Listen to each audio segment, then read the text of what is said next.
Panduan singkat umrah. Pertama, jika seseorang akan melaksanakan umrah, dianjurkan untuk mempersiapkan diri sebelum berihram dengan mandi, sebagaimana seorang yang mandi junub. Memakai wangi-wangian yang terbaik jika ada, dan memakai pakaian ihram. Kedua, pakaian ihram bagi laki-laki berupa 2 lembar kain ihram yang berfungsi sebagai sarung dan penutup pundak. Adapun bagi wanita, ia memakai pakaian yang telah disyariatkan yang menutupi seluruh tubuhnya. Namun tidak dibenarkan memakai cadar atau niqab, yaitu penutup wajah, dan tidak dibolehkan memakai sarung tangan. Ketiga, berihram dari miqat dengan mengucapkan labbaika umrah, yang artinya, aku memenuhi panggilanmu untuk menunaikan ibadah umrah.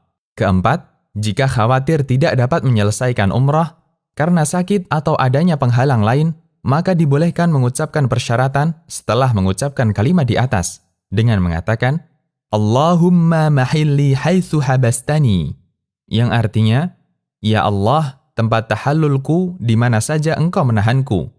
Dengan mengucapkan persyaratan ini, baik dalam umrah maupun ketika haji, jika seseorang terhalang untuk menyempurnakan manasiknya, maka dia diperbolehkan bertahallul dan tidak wajib membayar dam, yaitu menyembelih seekor kambing. Kelima, tidak ada alat khusus untuk berihram, namun jika bertepatan dengan waktu salat wajib, maka salatlah lalu berihram setelah salat.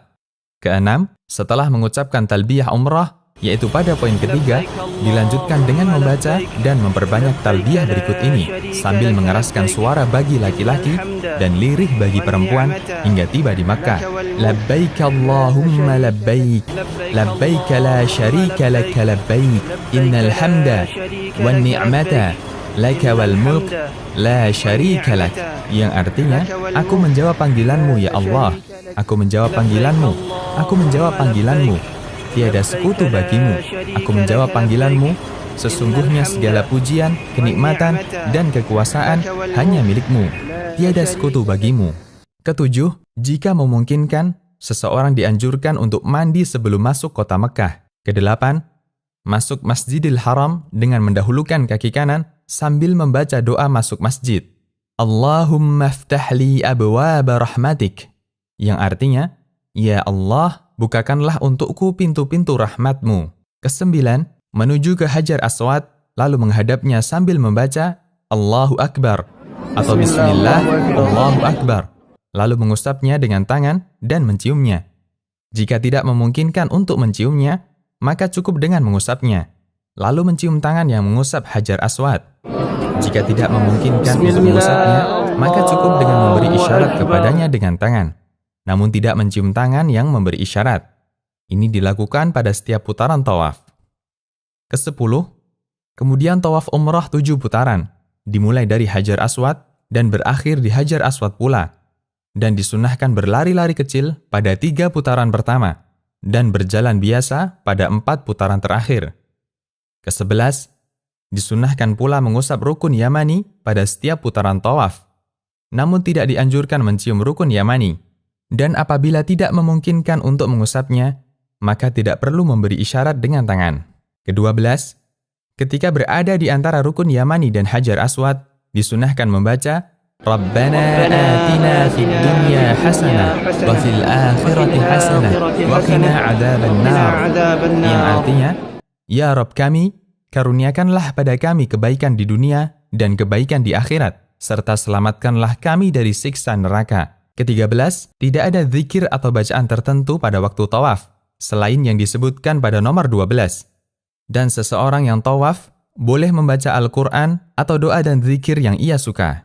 Ke-14, setelah tawaf, menutup kedua pundaknya, lalu menuju ke makam Ibrahim sambil membaca وَاتَّخِذُوا مِن مَقَامِ إِبْرَاهِيمَ مُصَلَّى, yang artinya, dan jadikanlah sebagian makam Ibrahim tempat salat. Ke-15, salat sunnah tawaf 2 rakaat di belakang makam Ibrahim.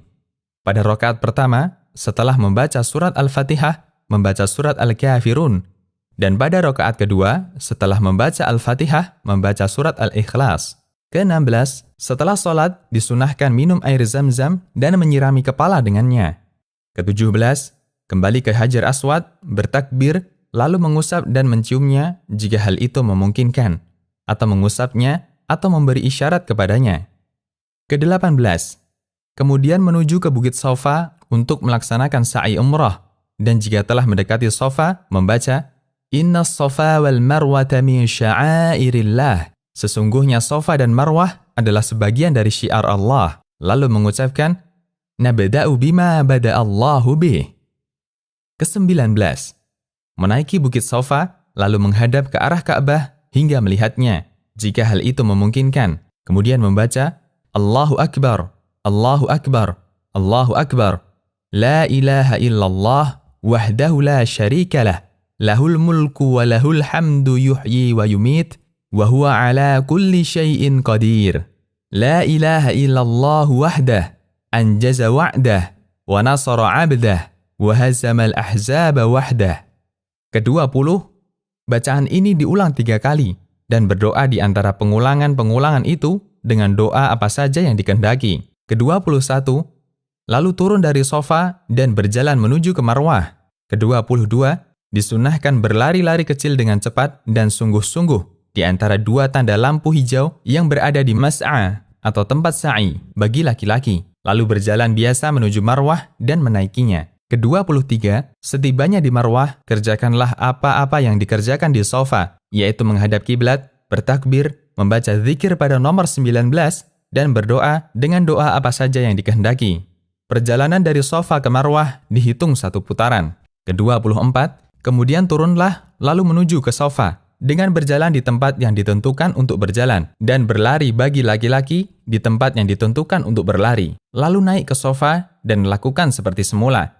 Dengan demikian, terhitung 2 putaran. Ke-25, lakukanlah hal ini sampai 7 kali dengan berakhir di Marwah. Ke-26, ketika sa'i, tidak ada zikir-zikir tertentu, maka boleh berzikir, berdoa, atau membaca bacaan-bacaan yang dikehendaki.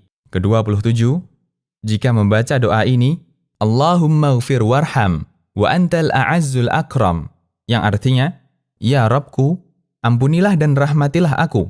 Sesungguhnya engkaulah yang maha perkasa dan maha pemurah. Tidaklah mengapa, karena telah diriwayatkan dari Abdullah bin Mas'ud dan Abdullah bin Omar radhiyallahu anhuma, bahwasanya mereka membacanya ketika sa'i.